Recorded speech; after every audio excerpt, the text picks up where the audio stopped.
दोस्तों नमस्कार, आदाब, सलाम, सत श्री अकाल। स्वागत है आपका अपने YouTube चैनल वीरू एकेडमी में। दोस्तों बहुतों लोगों का डिमांड था कि आप मिक्स क्वेश्चन ना करा करके किसी एक पर्टिकुलर सब्जेक्ट को लेकर के उससे रिलेटेड सारे क्वेश्चन बता दीजिए और फिर इसके बाद दूसरे चैप्टर को या फिर दूसरे सब्जेक्ट को लेकर के उससे रिलेटेड सारे क्वेश्चन बता दीजिए।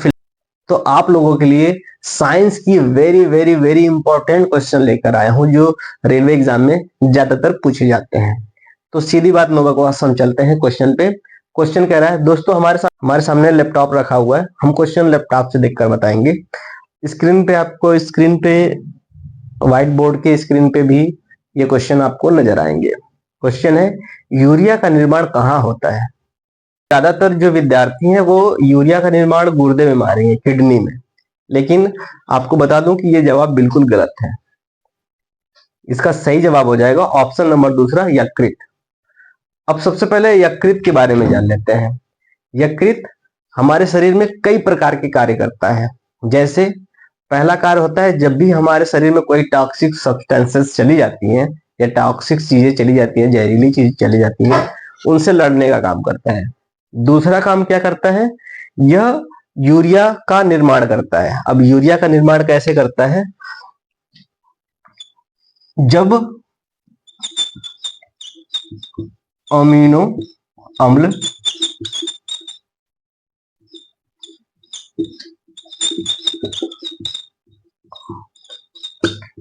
अमोनिया में परिवर्तित होता है तो इस अमोनिया को लीवर के माध्यम से किस में कन्वर्ट कर दिया जाता है? यूरिया में।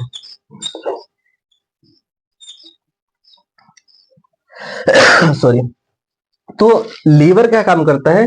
अमोनिया को यूरिया में कन्वर्ट करने का काम करता है। कौन? लीवर। ठीक है। लीवर का काम एक और है। लीवर का काम होता है पित्त का निर्माण करना। लीवर का काम और एक और कौन सा है? पित्त का निर्माण करना। दोस्तों पित्त का निर्माण करने के बाद लीवर पित्ताशय में उसको प्रिजर्व करके रखता है, जो कि खाने को क्षारीय बना देता है। ठीक है। अब अगला ऑप्शन है छोटी आंत। छोटी आंत क्या होती है? इसको मिटा देते हैं। छोटी आंत क्या होती है? मान लेते हैं कि हम कोई खाना खाने के बाद ये ऑसोफेगस के थ्रू होते हुए स्टोमच में आता है खाना। स्टोमच के बाद यही लीवर होती है अपनी। अब लीवर का फंक्शन हमने अभी अभी जाना है। ये पित्त का निर्माण करता है और पित्त की थैली में पित्त को रख देता है, जो ग्रीन कलर का होता है। यह खाने को क्या करता है? क्षारीय बना देता है। और डेडुनम जेजुनम होते हुए यहीं पे अग्नाशय पाया जाता है। अग्नाशय का अभी हमने बताया आपको। अब ये अग्नाशय के बाद खाना आता है छोटी आंत में। समझने की कोशिश करिएगा, ऐसा नहीं होता, हालांकि मैं आपको समझाने के लिए बना रहा हूं। ऐसे होता है। ठीक है। अब छोटी आंत जैसे ही खाना इसके अंदर छोटी आंत के अंदर जाता है तो इसके अंदर सिली, छोटे छोटे सिली पाए जाते हैं और ये खाना लिक्विड के फॉर्म में होता है। ये सिली उस खाने के अंदर घुस करके उसमें उपस्थित पोषक पदार्थों को एब्जॉर्ब कर लेता है और एब्जॉर्ब करने के बाद ब्लड के माध्यम से पूरे शरीर में उसके उस पोषक तत्वों को पहुंचा देता है। तो ये छोटी आंत का काम क्या होता है? एब्जॉर्प्शन, यानी अवशोषण का काम कहाँ होता है? छोटी आंत में। ठीक है। अब चलते हैं अगले ऑप्शन, गुर्दा। इसको समझ में आ गया होगा। I think you are getting my point, what I want to say. तो चलते हैं अगले प्रश्न, अगले ऑप्शन पे। अगले ऑप्शन को भी जान लेते हैं। तो अगला ऑप्शन है किडनी। अब किडनी का काम क्या होता है? इसको कहते हैं गुर्दा। ये हमारे शरीर में दो होते हैं।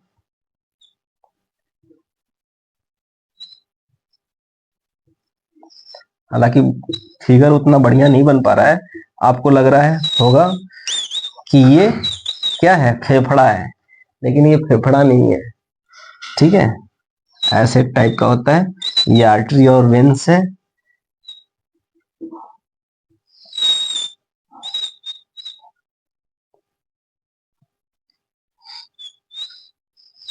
ऐसे ही कुछ होता है, समझ जाइएगा आप। ठीक है। किडनी का सबसे स्मॉलेस्ट स्ट्रक्चरल और फंक्शनल यूनिट क्या है? यानी फंक्शनल यूनिट क्या है सबसे छोटी? नेफ्रॉन। क्या है? नेफ्रॉन, न्यूरॉन नहीं है।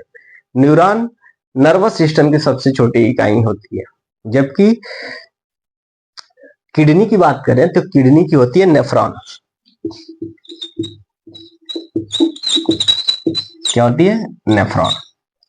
ठीक है। इसका काम क्या होता है? ब्लड में मौजूद अनवांटेड सब्सटेंसेस जैसे जो लिक्विड के फॉर्म में है उनको छानने का काम करता है। यदि यही बात करी जाए कि अनवांटेड गैस को छानने का काम कौन करता है या शुद्धिकरण का काम कौन करता है, तो आपको पता होगा अनवांटेड गैस को शुद्धिकरण करने का काम फेफड़ा करता है। जब यदि लिक्विड के फॉर्म में कोई अनवांटेड सब्सटेंसेस है हमारे बॉडी में तो उसको छानने का काम कौन करता है? किडनी।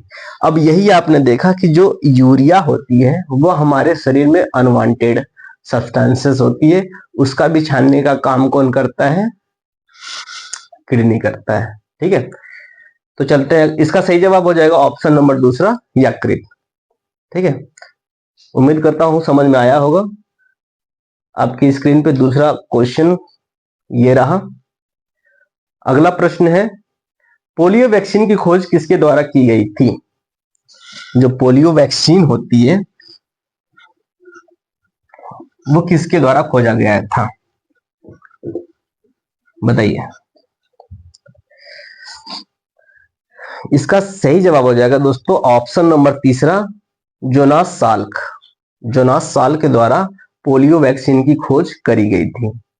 यदि बात करें सर आइजैक न्यूटन की, तो आपको सबको पता है कि फादर ऑफ फिजिक्स कौन है? Sir Isaac Newton. तो जो सर आइजैक न्यूटन है उन्होंने किसकी खोज करी थी? उन्होंने खोज करी थी ग्रेविटी की या ग्रेविटेशन की। ग्रेविटेशन की खोज किसने करी थी?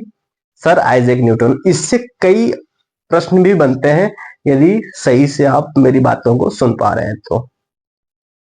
अब ग्रेविटेशन की बात करी जाए तो चलिए इसी बात पे एक कहानी सुनाता हूं मैं आपको। कहानी ये कि एक बार न्यूटन साहब पेड़ के नीचे बैठे हुए थे। वो पेड़ था सेब का। अब सेब के पेड़ के नीचे बैठे हुए थे।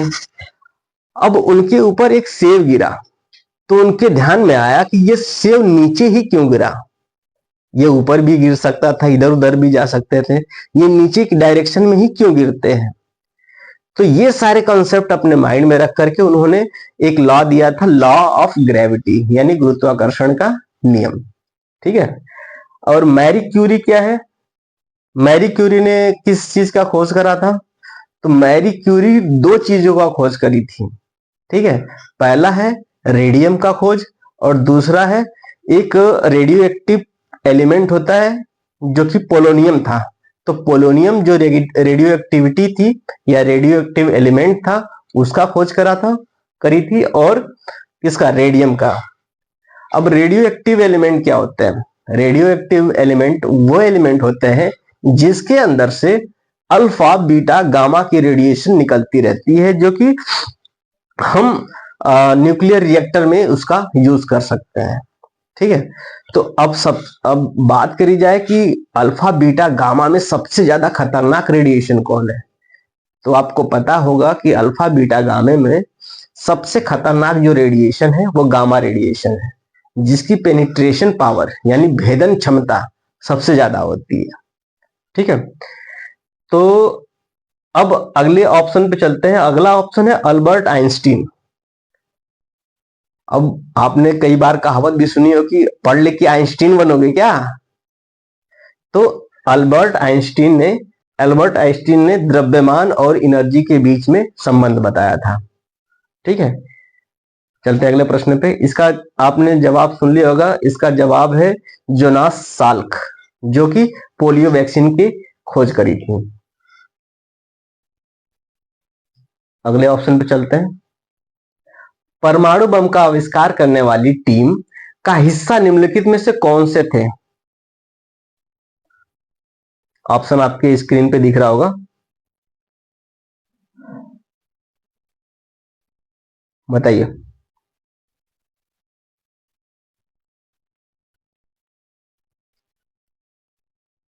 इसका सही जवाब हो जाएगा ऑप्शन नंबर दूसरा, जूलियस ओपन हीमर।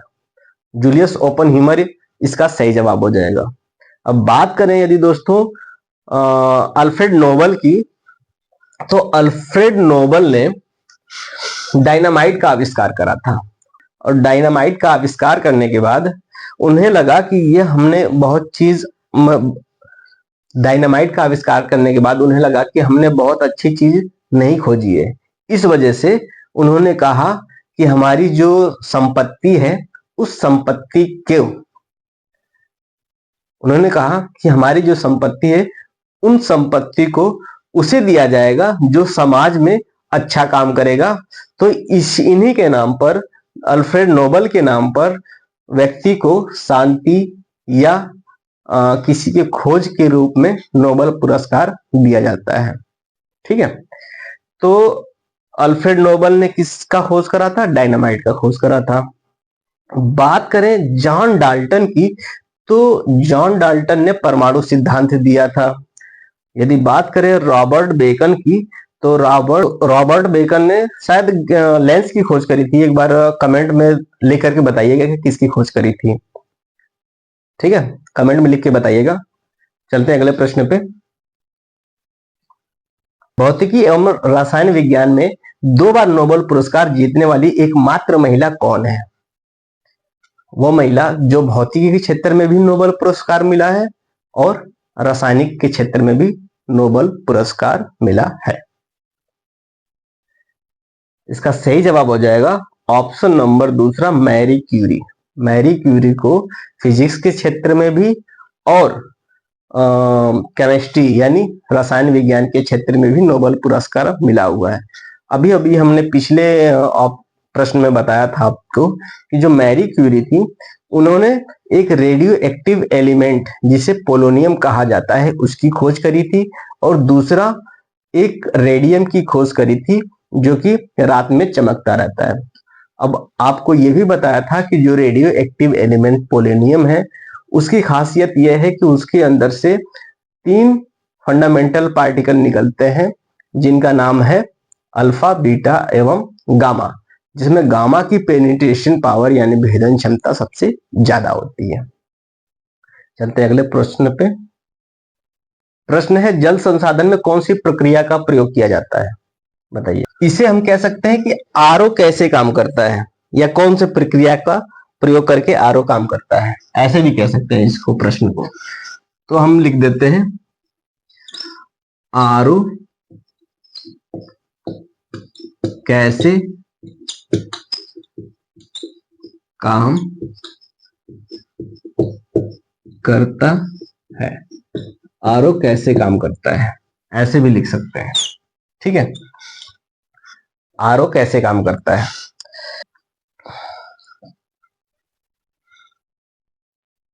तो दोस्तों आज हम जानेंगे रिवर्स ऑस्मोसिस, यानी आरओ कैसे काम करता है। दोस्तों आज हम जानेंगे आरओ कैसे काम करता है। एक कंटेनर होता है, इसके अंदर एक सेमी परमिएबल मेम्ब्रेन होता है, बीच में एक सेमी परमिएबल मेम्ब्रेन होता है, इतना दिख रहा होगा। अच्छा, इसके अंदर सॉल्वेंट होता है, इसे साफ पानी भी कहते हैं, साफ पानी। और दूसरा होता है, दूसरी तरफ होता है सॉल्यूशन, इसे कहते हैं गंदा पानी, जिसमें सॉल्ट वगैरह सारे पाए जाते हैं। जब ये साफ पानी यानी सॉल्वेंट इधर आता है गंदे के पानी की तरफ, तो ये प्रक्रिया क्या कहलाती है? ऑस्मोसिस, परासरण कहलाती है। ठीक है, लेकिन जब मैनुअली हम इसमें दाब लगा देते हैं, ऑस्मोटिक प्रेशर लगा देते हैं, तो ये प्रेशर जब इस प्रेशर के ज्यादा हो जाता है तो ये क्या होता है कि इसके अंदर से साफ पानी जो होता है वो बाहर निकलने लगता है। अब इसकी डायरेक्शन इस तरफ हो जाती है, तो ये साफ पानी क्या होता है, बाहर इधर चले जाते हैं, इस साइड चले जाते हैं, तो इसका लेवल क्या होता है, बढ़ने लगता है। और इसमें जो गंदगी होती है उसको प्रेसिपिटेस यानी नीचे जमे हुए फॉर्म में निकाल लिया जाता है। इसी प्रक्रिया के द्वारा इधर ये साफ पानी हम आरओ प्लांट से निकाल लेते हैं। तो इधर जब आ रहा था तो वो प्रक्रिया कहलाती थी ऑस्मोसिस। लेकिन प्रेशर, ऑस्मोटिक प्रेशर देने के बाद, ऑस्मोटिक प्रेशर देने के बाद ये प्रक्रिया रिवर्स हो जाती है। इस वजह से इस प्रक्रिया को रिवर्स ऑस्मोसिस कहते हैं। और आरओ का फुल फॉर्म होता है रिवर्स ऑस्मोसिस। इसी वजह से पानी क्या होती है, आरओ प्लांट के द्वारा साफ हो जाता है। यही कारण है जहां पे सॉल्ट वाटर पाए जाते हैं वहां प्रत्येक घरों में आरओ प्लांट लगा होता है, जो कि इस लवणीय जल को यानी सॉल्यूशन को रिवर्स ऑस्मोसिस प्रक्रिया के द्वारा सॉल्वेंट यानी साफ पानी में कन्वर्ट कर दिया जाता है। ठीक है, तो इसका सही जवाब हो जाएगा ऑप्शन नंबर दूसरा, विपरीत परासरण यानी रिवर्स ऑस्मोसिस।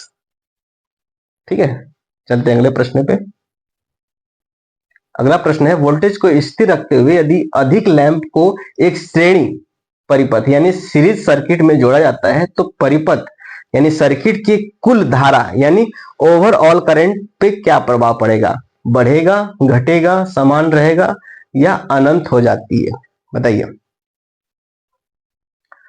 मान लेते हैं दोस्तों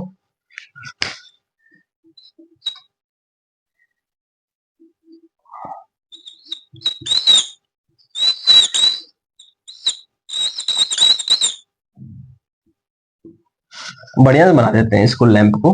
लैंप कहने का अर्थ है बल्ब। हालांकि बल्ब बहुत बढ़िया नहीं बना, फिलामेंट ऐसे नहीं होता है। ऐसा बात नहीं है कि मैं बना नहीं पाऊंगा, बना लूंगा, लेकिन आपको समझाने के लिए इतना ही काफी है।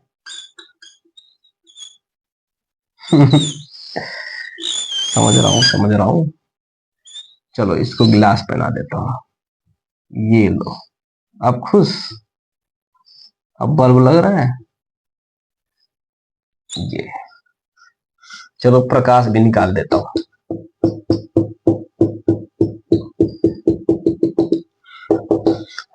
बल्ब जल रहा है बहुत जोर से। ठीक है, अब कह रहा है वोल्टेज हम समान रखते हैं और कई सारे मतलब अधिक लैंपों को श्रेणी क्रम में जोड़ा हुआ है। किस क्रम में है? श्रेणी क्रम में। ठीक है, तो सर्किट का कुल करंट क्या होता है, ओवरऑल करंट क्या होगा, बढ़ेगा या घटेगा? जाहिर सी बात है दोस्तों, ये जो हम लैंप लगा रहे हैं सीरीज में, एक प्रकार का रेजिस्टेंस ही तो है।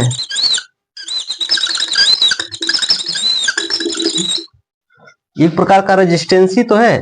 तो रेजिस्टेंस जब सीरीज में होता है तो उसकी वैल्यू क्या होती है? जुड़ जाती है। मान लेते हैं ये R1 है, ये R2 है, ये R3 है, ये R4 है।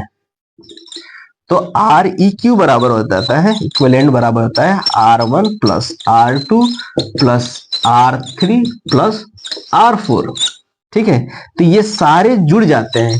तो जब रेजिस्टेंस की वैल्यू ज्यादा हो जाती है यानी I इजकल टू 1/R हो जाता है।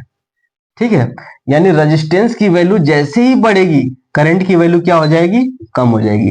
रेजिस्टेंस की वैल्यू जैसे ही बढ़ेगी करंट की वैल्यू कम हो जाएगी। रेजिस्टेंस की वैल्यू जैसे ही बढ़ेगी करंट की वैल्यू क्या हो जाएगी? कम हो जाएगी। ठीक है, तो यहाँ पे रेजिस्टेंस की वैल्यू बढ़ रही है तो करंट की वैल्यू क्या होगी? घटेगी। तो इसका सही ऑप्शन हो जाएगा ऑप्शन नंबर दूसरा, घट जाती है। ठीक है दोस्तों, अगले प्रश्न पे चलते हैं। अगला प्रश्न है, थॉमस क्लिफर्ड एल्बर्ट के आविष्कार से जुड़े हैं, मतलब किस आविष्कार से जुड़े हैं, यानी किस चीज का आविष्कार करा था इन्होंने? तो इसका सही जवाब हो जाएगा क्लिनिकल थर्मामीटर। तो जब भी हम डॉक्टर के पास जाते हैं तो हमारे शरीर की, बॉडी की जो टेम्परेचर है उसको मेजर करने के लिए क्लिनिकल थर्मामीटर का यूज करता है, और वह थर्मामीटर हमारी बॉडी की टेम्परेचर बताती है। मैं एक चीज और बता देता हूं आपको दोस्तों, टेम्परेचर से जो भी चीजें आएंगी वो बता देता हूं। चलिए, जो बॉडी की टेम्परेचर होती है वो कितनी होती है? 98 डिग्री फ़ारेनहाइट, नॉर्मल टेम्परेचर जो होता है। और सेल्सियस में बात करे जाए तो 37 डिग्री सेल्सियस होती है सेल्सियस में। अब सेल्सियस को फ़ारेनहाइट में, फ़ारेनहाइट को सेल्सियस में कैसे बदला जाता है वो अलग लेक्चर में पढ़ेंगे। यदि छोटा सा लेक्चर ले तो C/5 बराबर F-32/9, इस फॉर्मूले से भी आप सेल्सियस को फ़ारेनहाइट में और फ़ारेनहाइट को सेल्सियस में कन्वर्ट कर सकते हैं। बाकी रोमर है वगैरह वगैरह है, लेकिन उसको हम बाद में लेक्चर लेंगे। फिलहाल इसी को आप जानिए, सेल्सियस को फ़ारेनहाइट में, फ़ारेनहाइट को सेल्सियस में कैसे बदला जाता है।